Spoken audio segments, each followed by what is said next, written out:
আসসালামু আলাইকুম। ওয়েলকাম জানাচ্ছি সবাইকে সানজিদা অ্যান্ড সাইফন বললে। আশা করছি সবাই ভালো আছেন।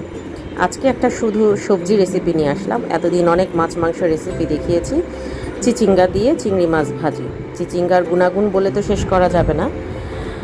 চিচিঙ্গার গুণাগুণ আসলে অনেক, এবং যারা ডায়েট সচেতন বা সবজি লাভার তাদের জন্য এই রেসিপিটি আশা করছি খুব কাজে দিবে। চলুন জেনে নেওয়া যাক উপকরণগুলো। চিংড়ি মাছ দিয়ে চিচিঙ্গা ভাজি রান্নার উপকরণ এখানে দেওয়া আছে। চিচিঙ্গা হাফ কেজি, ছোটো চিংড়ি 200 গ্রাম, পেঁয়াজ কুচি হাফ কাপ, কাঁচামরিচ ফালি করে কাটা 4 পিস, সয়াবিন তেল 2 টেবিল চামচ, হলুদ গুঁড়ো, মরিচ গুঁড়ো এবং জিরা গুঁড়ো হাফ চা চামচ, লবণ স্বাদ মতো, সয়াবিন তেল স্বাদ মতো, ধনে পাতা কুচি এবং আস্ত জিরা স্বাদ মতো। চলুন তাহলে রান্না শুরু করা যাক। প্রথমে আমি এখানে পেঁয়াজ কুচি, তেল, সামান্য পেঁয়াজ কুচি নিচ্ছি চিংড়ি মাছটা ভাজানো এবং কষানোর জন্য। সাথে নিয়ে নিচ্ছি আস্ত জিরা এবং পেঁয়াজটা ভাজা ভাজা হলে আমি এতে দিয়ে দিব চিংড়ি মাছ।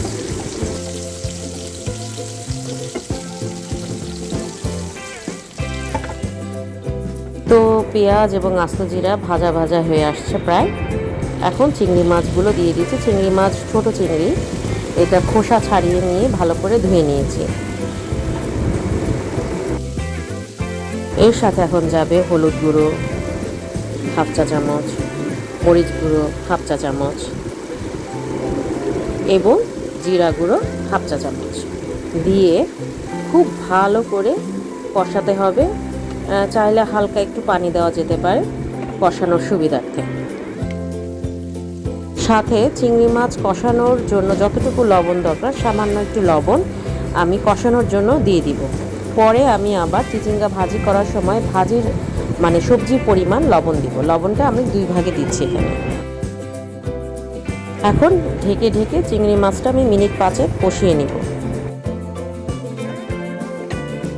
5 মিনিট কষানোর পরে এই পর্যায়ে আমি ধুয়ে রাখা আগে থেকে চিচিঙ্গা কুচি, ভাজির কুচিগুলো আমি দিয়ে দিলাম। সাথে কাঁচামরিচ ফালি, বাকি পেঁয়াজ কুচিগুলো দিয়ে দিলাম।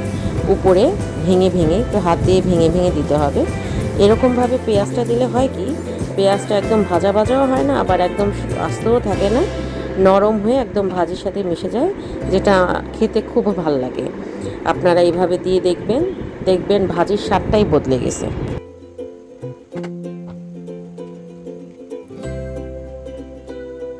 এখন বাকি লবণ সবজির আন্দাজে আমি একটু লবণ দিয়ে নিলাম। পরবর্তীতে আমি নামানোর আগে একটু চেক করে নেব, যদি লাগে তখন দেওয়া যাবে।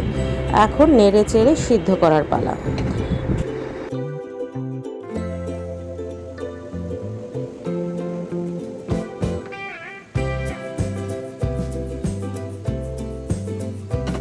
নেড়ে চেড়ে দেখার পর দেখলাম যে একটু সিদ্ধ হওয়া বাকি। এ পর্যায়ে আমি একটু পিঞ্চ পরিমাণ পানি দিয়ে অ্যাড করলাম। এটা আমি প্রায় 10 মিনিটের মতো ঢেকে কষাবো। কষাতে কষাতে যখন পানিটা শুকিয়ে আসবে তখন একবারে ঢাকনা তুলে এটাকে নেড়ে চেড়ে ভাজা ভাজা করে নিতে হবে।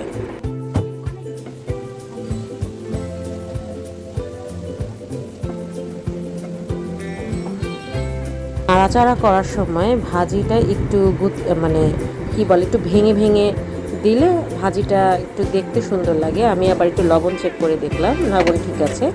এখন নেড়ে চেড়ে ভাজা ভাজা করার পালা। এই পর্যায়ে খুব বারে বারে নাড়তে হবে যাতে তলানি লেগে না যায়।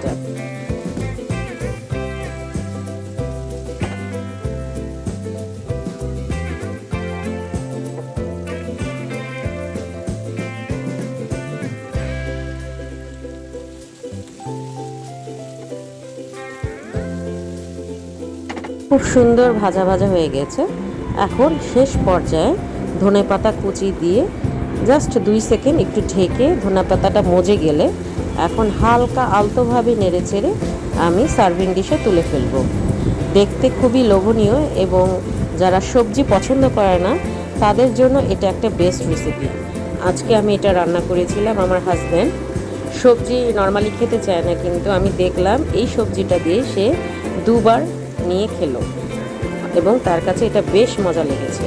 আপনারা সবসময় ডিম দিয়ে চিচিঙ্গা ভাজি করেছেন বা আলু দিয়ে করেছেন, অবশ্যই চিংড়ি মাছ দিয়ে চিচিঙ্গা ভাজি করে দেখবেন। এর স্বাদ অতুলনীয়। আমি যেভাবে রান্না করেছি, অনেকভাবেই রান্না করে, এইভাবে রান্না করে দেখবে আসলেই অনেক দ্বিগুণ স্বাদ হয়ে যায়। তো আশা করছি রেসিপিটি ভালো লাগবে। ভালো লাগলে অবশ্যই আমার চ্যানেল সাবস্ক্রাইব করে পাশে থাকবেন। আসসালামু আলাইকুম।